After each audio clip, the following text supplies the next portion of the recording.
I wish you all a very unhappy Halloween.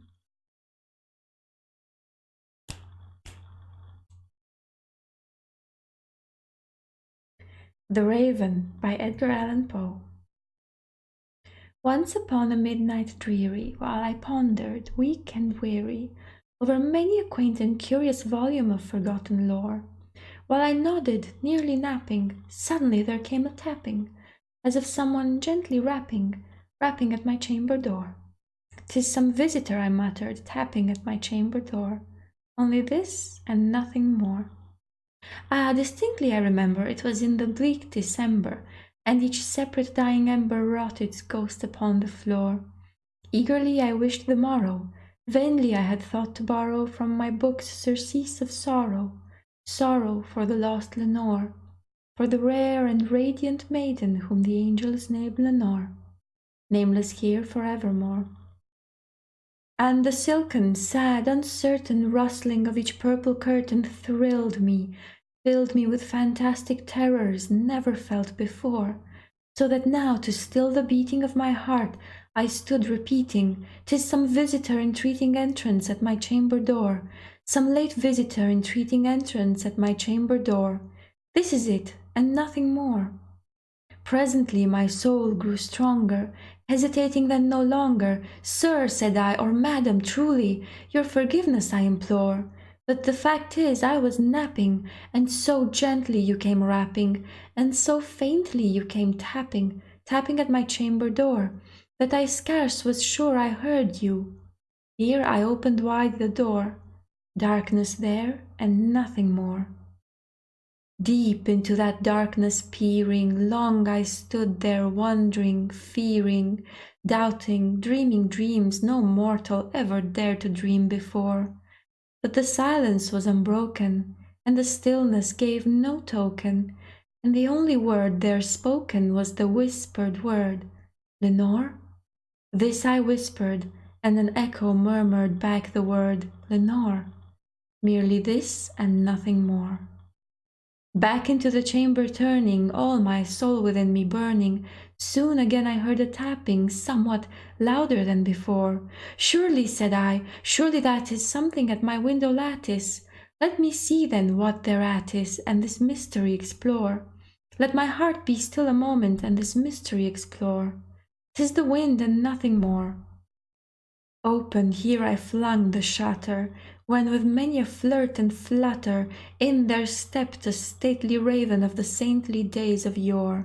Not the least obeisance made he, not a minute stopped or stayed he, but with mien of lord or lady perched above my chamber door, perched upon a bust of Pallas just above my chamber door, perched and sat and nothing more.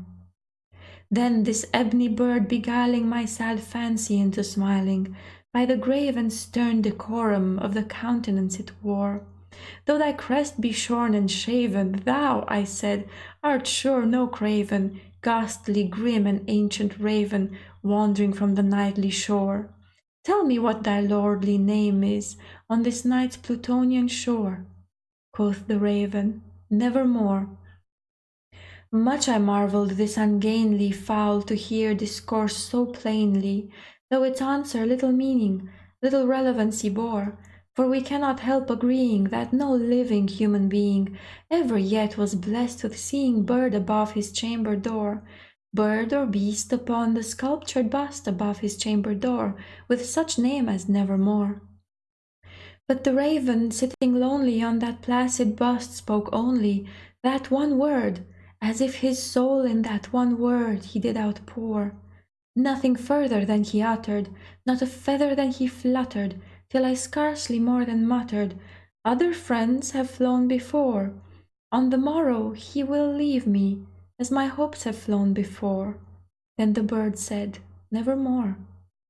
Startled at the stillness broken by reply so aptly spoken, "Doubtless," said I, "what it utters is its only stock and store, caught from some unhappy master, whom unmerciful disaster followed fast and followed faster, till his songs one burden bore, till the dirges of his hope that melancholy burden bore, of never, nevermore."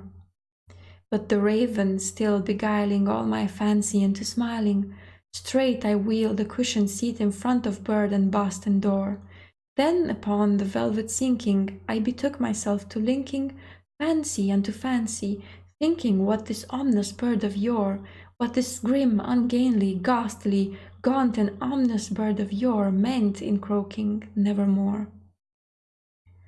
This I sat engaged in guessing, but no syllable expressing to the fowl whose fiery eyes now burned into my bosom's core.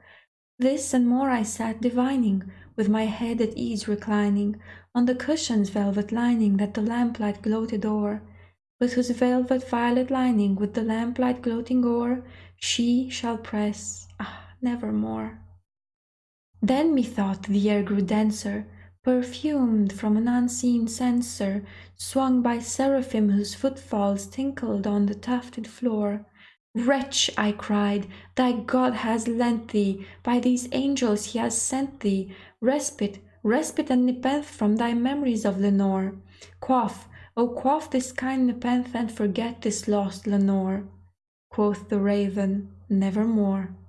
Prophet, said I, think of evil, prophet still if bird or devil, whether tempter sent or whether tempest tossed thee here ashore, desolate yet all undaunted on this desert land enchanted, on this home by horror haunted, tell me truly I implore, is there balm in Gilead? Tell me, I implore.